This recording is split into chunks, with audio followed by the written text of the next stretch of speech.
자, 오늘은 에레미야 2장 13절 말씀입니다. 에레미야 2장 13절 합독하십니다. 내 백성이 두 가지 악을 행하였나니 곧 그들이 생수의 근원되는 나를 버린 것과 스스로 웅덩이를 판 것인데 그것은 그 물을 가두지 못할 퍼질 웅덩이들이니라. 아멘.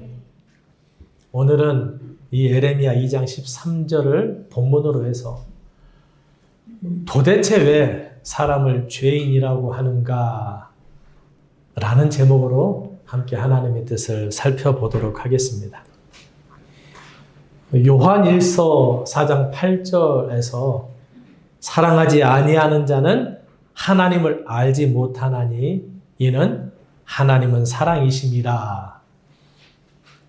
하나님을 사랑이라고 하십니다. 그리고 사랑이신 하나님께서 사랑하기 위해 만든 피조물이 바로 사람이라는 것을 우리는 확인했었습니다. 그런데 생각해 볼까요? 하나님은 사람을 창조하기 전에도 사랑이셨을까요? 당연히 하나님은 사람을 창조하기 전에도 원래부터 사랑이셨습니다. 자, 그렇다면 사랑은 대상이 있어야 가능한 것인데 사람을 창조하기 전에 하나님께서는 어떻게 사랑이셨을까요? 우리는 이 부분에서 삼위일체로 존재하시는 하나님에 대해서 주목할 수 있어야 합니다. 삼위일체, 이게 하나님의 존재 방식인데요. 알 듯 모를 듯 결국 도저히 모르겠는 이 삼위일체로부터 많은 이단들이 발생했다는 점에 상당한 주의가 필요하다고 할 수 있습니다. 우리가 천국에 가서도 영혼 속에서 계속 경험하고 알아가야 하는 분이 하나님이신데 우리가 이 땅에서 하나님을 안다고 하는 것은 참 제한적이고 한계적일 수밖에 없다는 것입니다. 그러니 지금 우리에게는 하나님도 신비한 존재이고 그리고 하나님의 존재 방식인 삼위일체도 아주 신비한 것입니다. 지금 우리에게는 하나님과 관련된 대부분의 것이 신비한 것들 뿐인데요.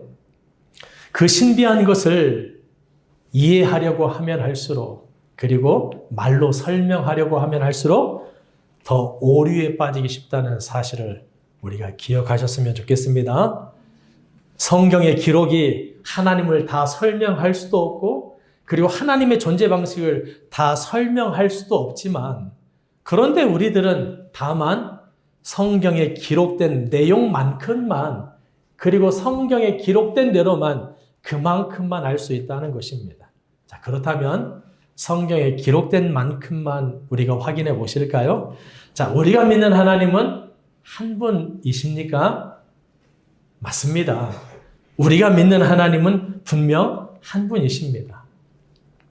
디모데 전서에서도 그렇고 에베소서에서도 그렇고 성경은 곳곳에서 하나님은 한 분이라고 증거하고 있습니다. 자, 그런데요. 마태복음 3장 16절 이하의 말씀을 우리 함께 읽어보도록 하겠습니다.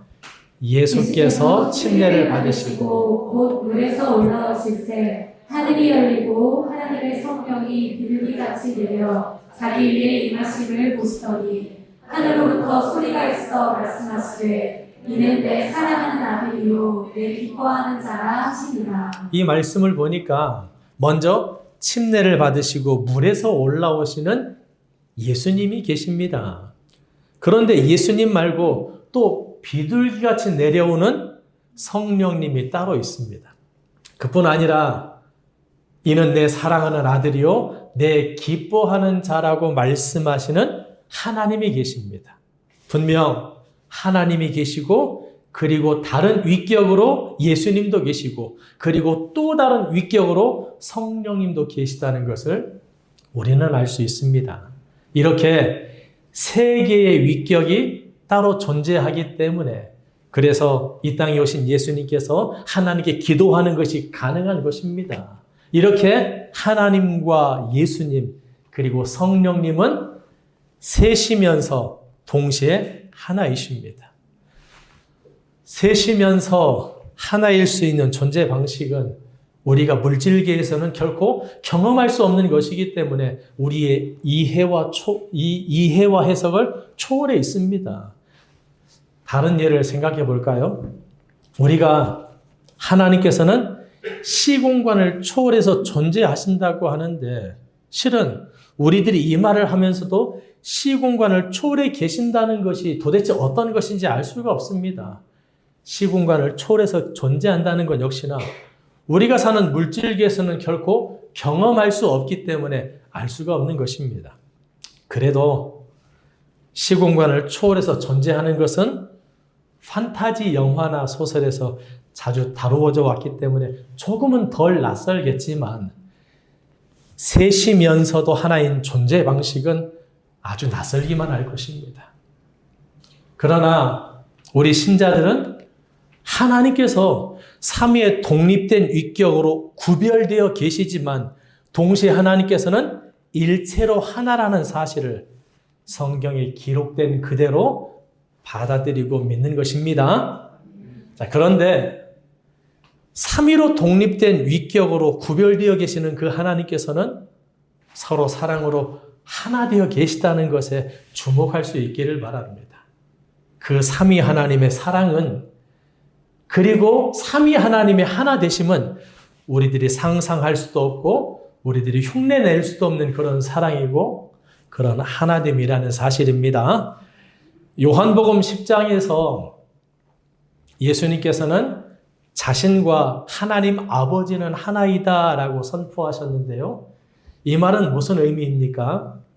성자 하나님이신 예수님께서는 성부 하나님과 우리들이 결코 상상하거나 흉내낼 수 없는 사랑으로 하나 되어 존재하신다는 의미입니다.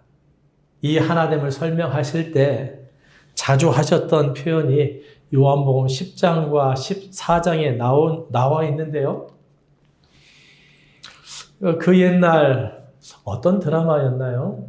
남자 주인공이 여자 주인공에게 내 안에 너 있다 이렇게 사랑을 고백해서 여러 남자들을 참 피곤하게 만들지 않았습니까? 그런데 이미 오래전에 예수님께서도 하나님과의 사랑의 하나됨을 이렇게 말씀하고 계십니다. 아버지께서 내 안에 계시고 내가 아버지 안에 있다. 내가 아버지 안에 거하고 아버지께서 내 안에 거하신다. 이렇게 표현하고 계시는 것입니다. 그리고 요한복음 17장에는 우리가 잘 아는 예수님의 기도 내용이 나오는데요. 예수님께서 십자가 지시기 전에 무엇이라고 기도하셨습니까? 예수님이 하나님과 하나이듯이 예수님을 따르는 사람들도 서로 그렇게 하나가 되게 해달라는 기도였습니다. 우리 요한복음 17장 21절 말씀을 같이 한번 읽어보실까요? 아버지여, 아버지께서 내 안에 내가 아버지 안에 있는 것 같이 그들도 다 하나가 되어 우리 안에 있게 하사 세상으로 아버지께서 나를 보내신 것을 믿게 하옵소서. 아버지여, 아버지께서 내 안에 내가 아버지 안에 있는 것 같이, 다시 말해서 하나님과 아버지와 내가 사랑으로 하나인 것 같이 나를 따르는 그들도 다 하나가 되어서 우리 안에 있게 하옵소서. 이것이 바로 예수님의 기도 내용이었습니다.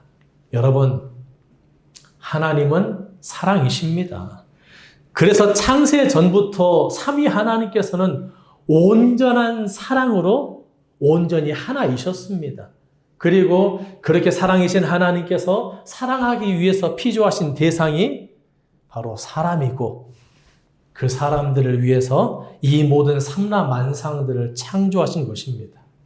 그러므로 사람들이 하나님과의 사랑의 관계를 회복하는 것이 바로 그것이 창조 본래의 모습대로 회복하는 일이라고 말씀을 드렸습니다.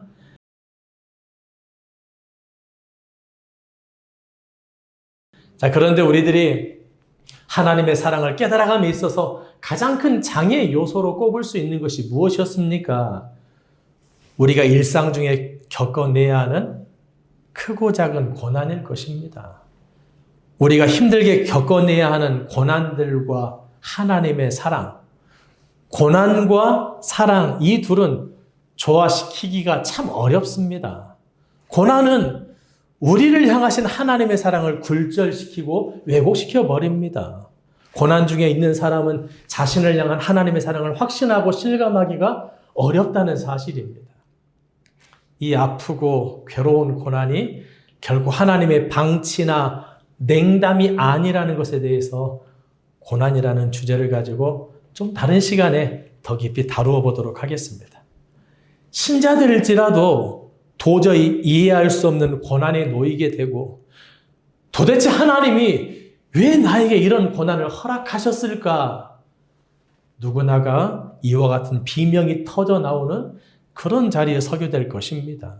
그런데 여러분, 우리는 하나님을 온전히 알 수 없다고 말씀을 드렸습니다. 우리가 하나님을 다 알 수 있다고 하는 것은 무모하고 헛된 망상일 뿐입니다. 우리는 피조물로서 하나님을 다 알 수 없다는 사실에 지극히 겸손할 수 있어야 할 것입니다. 그러니 하나님이 허락하시는 고난도 어찌 그 이유를 일일이 다 이해하거나 해석할 수 있겠습니까? 물론 이해할 수도 없고 해석할 수도 없는 고난이어서 더 힘들 수밖에 없겠지만, 그러나 여러분, 우리는 반드시 이해되어야 하고 해석되어야 한다는 시험에 들지 말아야 할 것입니다. 무엇이라고요? 반드시 이해되어야 하고 해석되어야 한다는 시험에 들지 말라는 것입니다. 하나님도 하나님의 섭리도 다 이해할 수 없는 우리들인지라 우리는 우리가 살아가는 과정이 분명하게 이해되고 해석되어야 한다는 시험에 들지 말아야 할 것입니다. 자, 그런데요, 이해하거나 해석할 수 없는 고난에도 불구하고 우리는 하나님의 사랑을 충분히 확신할 수가 있다는 것입니다. 아니, 어떻게 그것이 가능할까? 이런 생각이 드시나요? 여러분, 그리스도인이 누구입니까? 주님의 십자가 대속을 믿는 사람들이지 않습니까? 하나님께서 우리를 구원하시겠다고 인간의 모습을 하고 인간이 살고 있는 시공간 안으로 들어오셨고, 그랬을 뿐만 아니라 가장 낮은 자리에서 가장 수치스러운 모욕과 배신을 겪으면서 가장 고통스러운 죽임을 당하셨습니다. 자신을 다 비워내신 그 하나님의 십자가 사랑을 참으로 믿는 그리스도인이라고 한다면, 참으로 믿는다고 한다면 비록 이해할 수 없고 해석할 수 없는 고난 중에 있다 할지라도 우리는 하나님의 사랑을 의심하지 않고 믿을 수 있다는 것입니다. 우리 요한일서 말씀을 읽으면서 확인해 보도록 하겠습니다. 4장 9절과 10절 말씀입니다.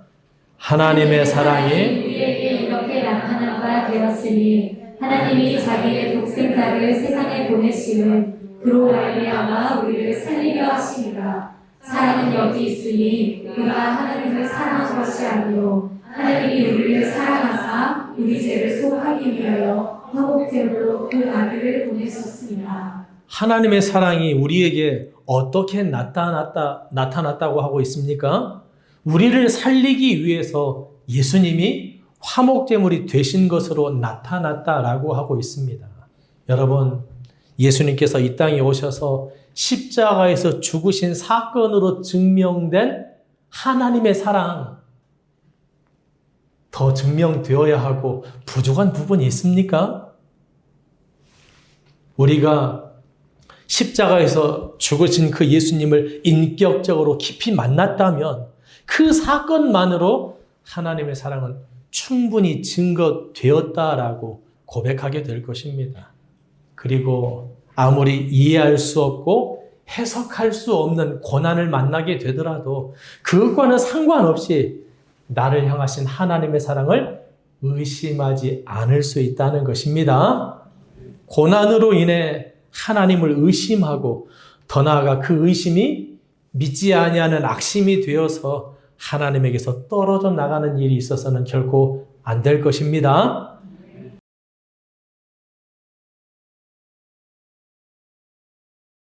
자, 이제 에레미야 2장 13절을 본문 성구로 해서 도대체 왜 사람을 죄인이라고 하는가에 대해서 살펴보도록 하겠습니다. 여러분, 열심히 사는 것 참 중요하지요. 열심히 못 살아서 문제이지 열심히 살아가는 것 참 훌륭한 것입니다. 그런데 열심히 사는 것보다 더 근본적인 것이 있습니다. 어디서 열심히 살고 있는가? 무엇을 위해서 열심히 살고 있는가라는 문제입니다. 조금 극단적인 비유이기는 하지만 해적선 안에서 열심히 살아가면 그것은 해적질을 열심히 하는 것밖에는 아무것도 아닐 것입니다. 그래서 우리들은 일단 무조건 열심히 하고부터 보자. 이것이 아니라 어디에서 무엇을 향해 열심히 할 것인가 우선 먼저 확정할 수 있어야 하는 것입니다. 하나님께서 안 계시다면 모를까? 만약에 창조주 하나님이 계시고 또 하나님의 뜻에 따라서 세상 모든 만사가 돌아가고 있고 흘러가고 있다고 한다면 반드시 생각해 봐야 합니다. 하나님이 우리를 창조하셨다면, 그렇다면 하나님의 존재를 인정하지도 않고 무시해버리는 사람들 과연 괜찮을까요? 하나님의 뜻에 따라 세상 모든 만사가 돌아가고 있고 흘러가고 있다면 하나님의 뜻과는 전혀 상관없이 자신의 소견과 욕심대로 살아가는 사람들 정말 괜찮은 것입니까? 당연히 절대로 괜찮지가 않습니다. 성경은 이것을 가리켜 죄, 그것도 가장 근본적인 죄라고 말하고 있습니다. 여러분, 이 나무가 무슨 나무 같습니까? 그림으로 보니까 좀 애매해서 그렇지 실제로 보았다면 잎과 열매를 보고 무슨 나무인지 알아맞힐 수 있을 것입니다. 많은 사람들은 나무의 잎과 열매를 보고 그 나무가 어떤 나무인지를 알 수 있습니다. 그런데 잎과 열매가 없는 나무라면 어떨까요? 가지와 나무 기둥만 보고 어떤 나무인지를 알 수 있으려면 아마도 전문가쯤은 되어야 하지 않을까라는 생각이 듭니다. 더 나아가서 뿌리만 보고 그 나무의 정체를 맞추는 것은 더 어려운 일이 될 것입니다. 비슷한 원리로 대부분의 사람들은 다른 사람들의 언행을 보고 그 사람의 선악을 판단하게 됩니다. 왜냐하면 열 길 물속은 알아도 한 길 사람 속은 모른다고 사람들은 다른 사람의 내면은 알 수 없기 때문인 것입니다. 내면을 알 수 없으니 겉으로 드러나는 언행을 보고 그 사람의 선악을 판단하는 것입니다. 그러나 하나님은 어떠실까요? 하나님은 사람들처럼 다른 사람의 내면을 알 수 없는 분이 아니지 않습니까?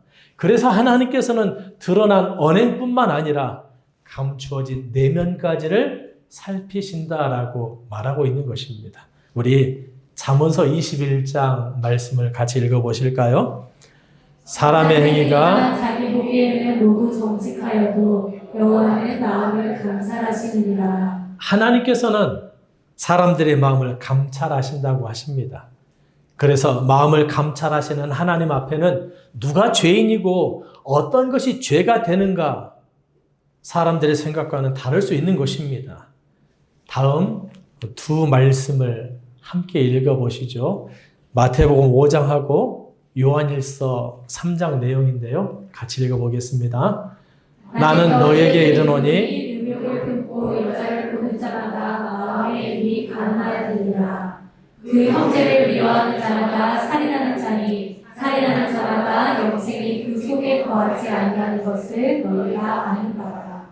마음에 음욕을 품는 것 자체를 간음이라고 하십니다. 미워하는 것 자체를 살인이라고 하십니다. 하나님 참 너무하시다라는 생각이 드신가요? 우리들은 언행으로 드러나지 않는 마음의 죄에 대해서는 가볍게 생각하지만 그러나 하나님은 그렇지가 않은 것 같습니다. 물론 사회라는 인류 공동체가 유지되는 것에 있어서는 마음에 품은 악한 생각을 언행으로 표현하느냐 아니면 표현하지 않고 절제할 수 있느냐의 차이는 매우 크고 중요하다고 할 수 있습니다. 음욕이 생긴다고 해서 그대로 행동하는 것과 그 음욕을 절제하는 것에는 매우 크고 중요한 차이가 있습니다. 그래서 사회법에서는 어떻습니까? 마음속으로는 아무리 더러운 생각을 했을지라도 실제로 성추행의 행동을 하지 않았다면 아무런 문제를 삼지 않는다는 것입니다. 그러나 하나님에게는 그렇지가 않다는 것입니다. 마찬가지인데요. 미워한다고 해서 욕하고 때리고 죽이는 등의 해치는 행동을 하는 것과 그 미워하는 마음을 절제하는 것에는 매우 크고 중요한 차이가 있다는 것입니다. 사회라는 인류 공동체가 유지되기 위해서는 마음속에 일어나는 악한 것들을 잘 다스리고 절제하는 것이 매우 중요하다고 할 수 있습니다. 그러나 그것은 인류 공동체가 유지되기 위한 것이고, 그러나 하나님 앞에서는 마음속에 품어지는 악한 것들이 결코 가벼울 수가 없다는 것입니다. 하나님 앞에 드러나는 것은 우리의 언행만이 아닙니다. 우리의 언행뿐만 아니라 우리의 마음까지도 하나님 앞에 훤히 드러난다는 사실입니다. 그렇다면 하나님 앞에 죄 없다고 할 사람이 누가 있겠느냐라는 것입니다. 우리가 생각하는 훌륭한 분들이나 위인들, 죄가 없다고 할 수 있을까요? 성경은 다음과 같이 말하고 있는데요. 에레미야 17장 9절 말씀을 같이 읽어보겠습니다. 만물보다 거짓되고 심히 부패한 것은 마음이라. 누가 능히 이를 알리오마는. 사람의 마음이라는 것이 이 세상 그 어떤 것보다도 부패하였다라고 하고 있습니다. 쓰레기나 배설물보다 더 더러운 것이 사람의 마음이라는 것입니다. 그러니 마음이 훤히 드러나는 하나님 앞에 죄인이 아닌 사람으로 설 수 있는 사람은 아무도 없다는 것입니다. 내가 죄인이라는 것도 조금은 억울한데, 아니, 나 말고 저렇게 이타적으로 선하게 사는 사람까지도 죄인이라니? 이런 생각이 들면서 도무지 받아들여지지가 않으신가요? 여러분이 생각하는 훌륭한 사람, 선한 사람들이 여러분들보다 괜찮은 사람인 것은 틀림없을 것입니다. 나는 도무지 저렇게 살 수 없는데, 나는 도무지 살 수 없는 삶을 살았다면 그 사람은 나에게 대단한 사람이 되는 것이죠. 그러나 하나님의 심판은 누가 누구보다 더 착한 사람인가를 가르는 심판이 아니라는 것입니다. 더 착하면 죄가 없다 하고 더 나쁘면 죄가 있다고 하는 심판이 아니라는 것입니다. 마음을 훤히 아시는 하나님 앞에 도덕적으로도 죄 없다고 할 수 있는 사람은 아무도 없다는 것을 알아야 할 것입니다. 이것을 가르쳐 성경은 인간은 타락한 존재이기 때문에 근본적으로 죄를 이길 힘도 없고 죄를 해결할 능력도 없다라고 하고 있는 것입니다. 우리 로마서 말씀 같이 읽어보도록 하겠습니다. 그러므로 율법의 행위로 그의 앞에 의롭다 하심을 얻을 육체가 없나니 율법으로는 죄를 깨달으니라. 인간은 타락한 존재여서 죄를 이길 힘이 없기 때문에 아무리 노력해도 율법을 온전히 지킬 수가 없습니다. 그러므로 사람들은 무엇을 깨닫게 되는 것입니까? 율법을 통해서 아무리 노력해도 결코 율법을 지킬 수 없는 자신을 깨닫게 되는 것이고, 그 이유가 자신이 타락하고 망가지고 부패한 존재이기 때문이라는 것을 깨달아야 하는 것입니다. 이것을 깨달은 다윗은 자신을 어떻게 말했는가 하면 시편 51편에 내가 죄악 중에서 출생하였음이요. 다윗은 자신이 죄악 중에서 출생했다고 하면서 자신의 정체성은 죄인이라고 하고 있습니다.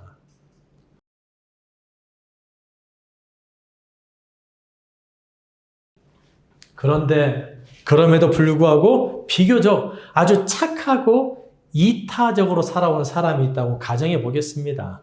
너무나 착하고 이타적인 사람이라고 해보겠습니다. 그런데 만약 그럴지라도 아무리 성실하게 열심히 살았을지라도 창조주 하나님의 뜻이나 섭리와는 상관없는 삶을 살았다면 무가치하다는 것입니다.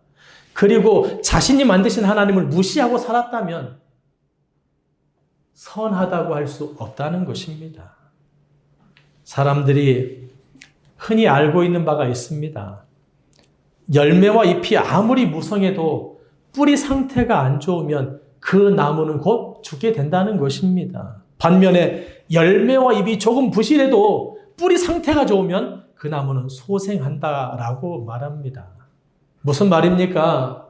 눈에 보이는 열매나 잎보다 더 근본적인 생명력은 바로 뿌리에 있다는 말일 것입니다. 죄악도 동일하게 이해하시면 될 것입니다.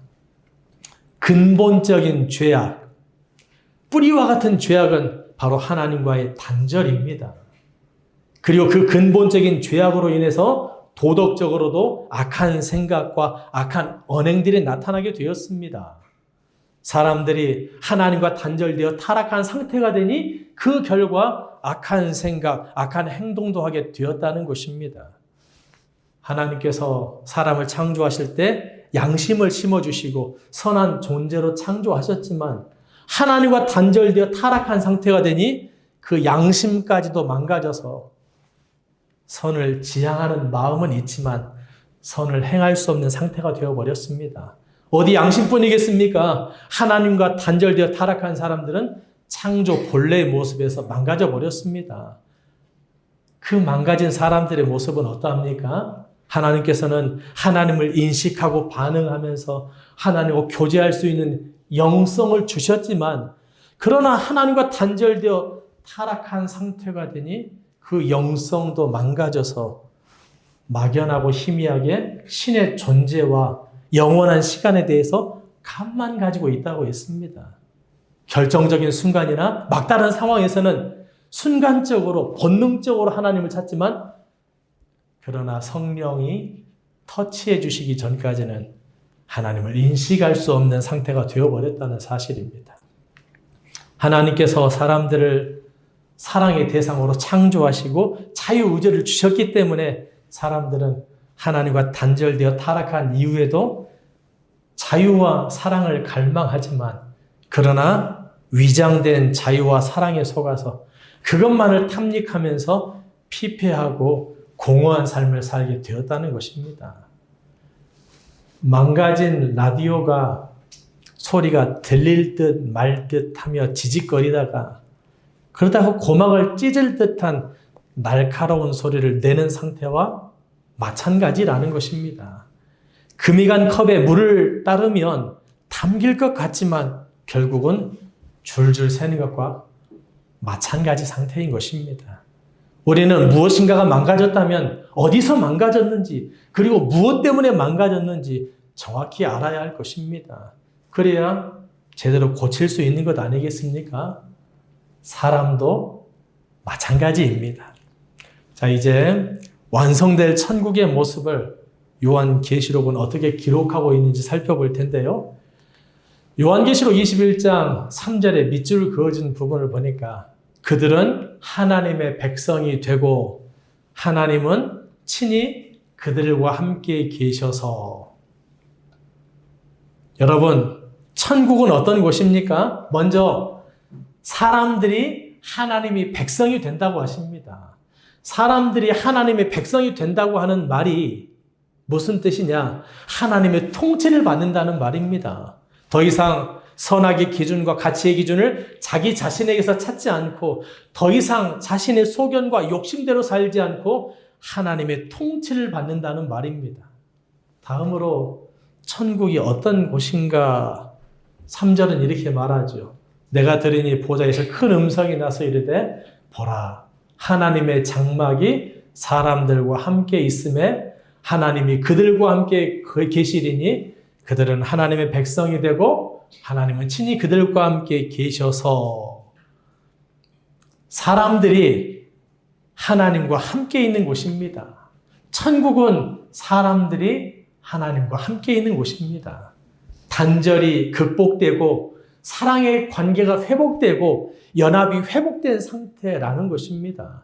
그러할 때 4절 말씀처럼 비로소 모든 수고와 고통이 다 지나가게 될 것이라고 선포하고 있습니다. 그러할 때 비로소 모든 죄악들도 사라지게 될 것입니다.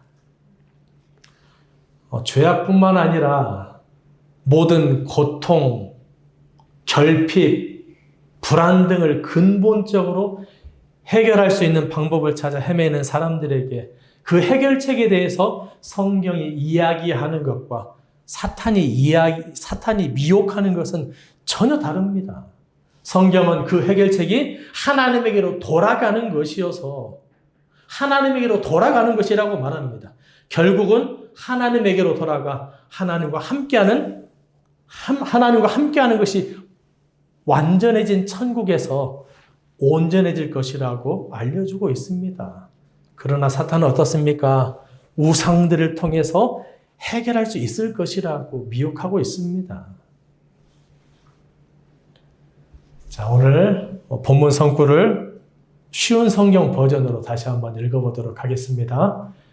내 백성이 두 가지 죄를 지었다. 그들은 생명수생이 나에게서 멀리 떠났고 스스로를 위하여 우물을 팠다. 그러나 그것은 물을 담지 못하는 터진 우물이다. 사람들이 근본적으로 해결해야 하는 죄는 생명수샘인 하나님에게서 멀리 떠난 것입니다. 하나님에게서 멀리 떠나서 스스로를 위해서 우물물을 파는 삶을 살고 있다는 것입니다. 그런데요, 아무리 열심히 우물을 파도 그 우물은 물을 담지 못하는 터진 우물이라는 것이 바로 성경의 선포인 것입니다. 생명수샘인 하나님을 떠나서 물을 담지 못할 터진 우물만을 파느라고 살아가는 사람들, 열심인 사람들, 이것이 바로 사람들의 삶이고 그것이 바로 사람들의 죄라는 것을 우리에게 알려주고 계시는 것입니다. 다음 주부터는 그렇다면 사람들이 어떻게 하나님과 단절되었는지, 하나님과 단절된 과정, 그리고 그 단절을 해결하고 극복할 수 있는 방법에 대해서 살펴볼 것입니다. 여러분, 저와 여러분은 하나님과 상관없는 삶이 아니라 하나님과 상관 있는 삶을 살고 있는 줄로 믿습니다. 이렇게 하나님을 예배하면서, 그리고 참 쉽지는 않지만 그래도 어떻게 해서든지 하나님의 뜻대로 순종해 보려고 애를 쓰면서 하나님과 상관하면서 살고 있는데요. 우리가 하나님과 상관없이 살고 있지 않다는 것에 감사하면서 그 은혜와 복을 더 풍성하게 누리는 한 주가 되기를 소망합니다.